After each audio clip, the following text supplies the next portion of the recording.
twice runner-up in the World 250 Championships, twice third in the World 350 Championships, and a most marvellous story about Greg Hansford and Kenny Roberts going to the Spanish Motorcycle Grand Prix. Right, did you see the water being sprayed there on the cars? That's to help the screens being cleaned out. And the organisers will not allow that to happen too often. Hey, smashed screen. I was wrong. Something smashed that screen. The shower we saw, I thought it was water, but in fact it's the smashed screen. Big trouble now for Thomas Mazera again in car 16. I'll come back to the story of the Spanish Grand Prix. It was a few years ago, so it can hang on for a few more minutes. But this is big drama for Holden number 16. And like Neil Crompton in car 7, how many problems can you have in a day? As Greg Hansford goes back into second place. And let's have a look at it. Round onto the straight here. It was water. They threw water. Ah, no. And it smashed the screen. Dear, dear. Seemed like a good idea at the time. Dear, dear. Now you know why people get injured when they race boats. Can you honestly believe that? The effect there is... Dearie me, he can see nothing. The heat... Very little. The heat from the engine flows up over the windscreen and gets it very hot. And it's a tempered, stressed piece of the glass, and the cold water has given you heat fractures. Ye gods. Second placed, Thomas Mazera in car number 16 now, down into the pits, and this will be a frantic time.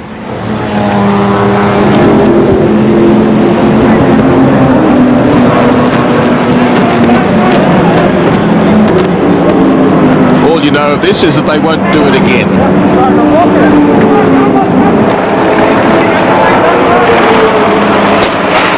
Knock out the rear one, full face helmet, and a very cold day coming up.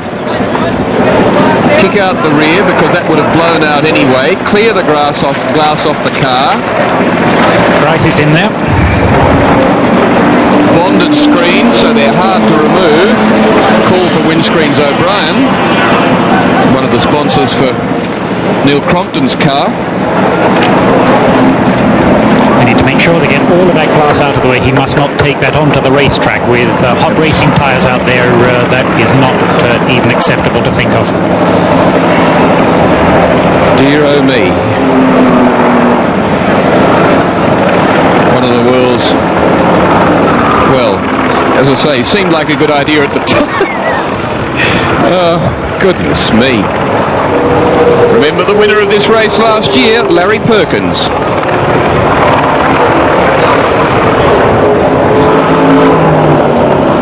I'd love to know Thomas Mazera's comment when that happened. I wonder what check for that's a nuisance is. So, gloves on Grice, trying to get this stuff out of the corner. And there'll be stuff flailing about inside the car, but enough clear for their satisfaction. I don't know for anybody else's. And away goes car number 16 in 5th place at this stage. We'll check it across the finishing line, and very clear view through the car now. Very cold day coming up. And very hard with the light amount of rain that's coming up. It'll get up on the windscreen. And totally different aerodynamics over that rear wing. The air that's hitting the rear wing now is coming through the car. It's disturbed there. It's not the air flowing through in that pattern off the roof and down onto the wing. Totally alters everything. Will be interesting to watch his times. And down in the pits, John Smales. And I'm with Alan Grice, and there's been glass flying everywhere, much of it from Alan Grice's hands. Have you hurt yourself? No, not at all, but the object is to get the glass out, because if we drop glass on the track, will obviously be black flag. As it is, I think we've got a stop-go penalty. I'm not sure what that's for. Maybe it's for throwing water at the car in the first place. But you've got to remember that we're talking about driver safety. If the bloke can't see out of the bloody window, you've got to clean the windscreen. 1 minute and 37 seconds lost, Alan. Yeah, well, that happens in long-distance races, but, you know, I know exactly how Thomas was feeling. I've had that same thing, most of us have. When you get that oil smear on the screen, you know, I mean, you can trace it back. Maybe the 05 car should have been black flag for throwing the oil out in the first place. You know, where does it end? Alan Grice a bit upset. And that car in 5th place, car number 16, and has dropped 2 laps. So that's the situation at a very eventful Sandown 500 here at the southeastern suburbs of Melbourne, just over half race distance, and plenty of long, hard racing and incidents still to come.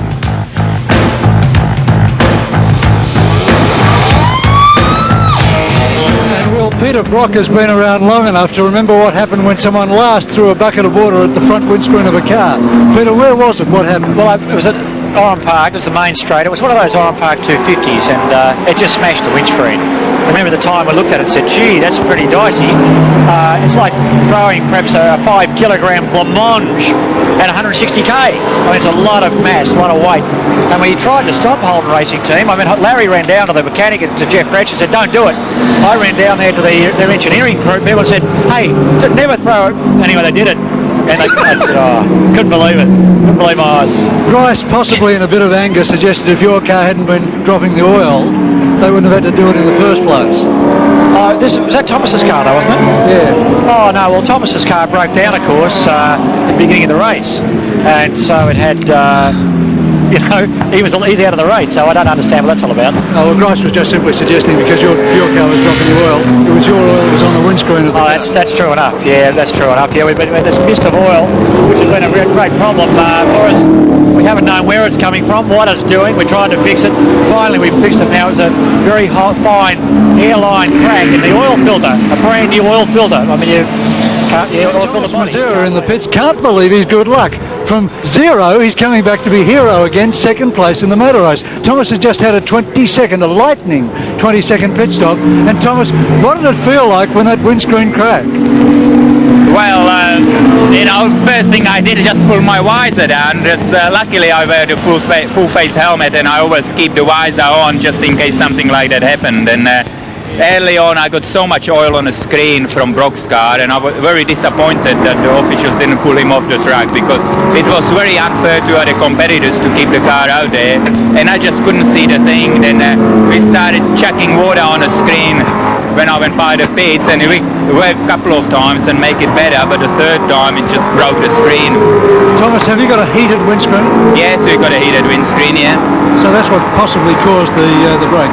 No, I wouldn't think so. No, it's just basically the pressure of the water, the impact of the water on the screen. What's the car like to drive with a 280 km/h breeze going straight through you? I'm not doing 200 km/h an hour, because I'm down about 400 revs down the straights, because the drag is so bad. Then, but the car is very good under braking and through the corners, because I'm getting good airflow on the wing. You were shivering when you got out of the car. As an ex-ski instructor, how are you handling the cold? Well, the worst thing was because I sweat a bit when I was there on the first few laps. Then we pushed the windscreen out and all the cold air at me. Then, I was quite cold there. There's only one Falcon to go. You're still in the race with a big chance. Well, I think we're about half a lap down, or maybe the lap, I don't know exactly, but we're still not out there yet. Keep the fingers crossed we can finish on the podium. Thomas Mazera, and Brad Jones is now in the car. Sure is. Seesawing away, working very hard.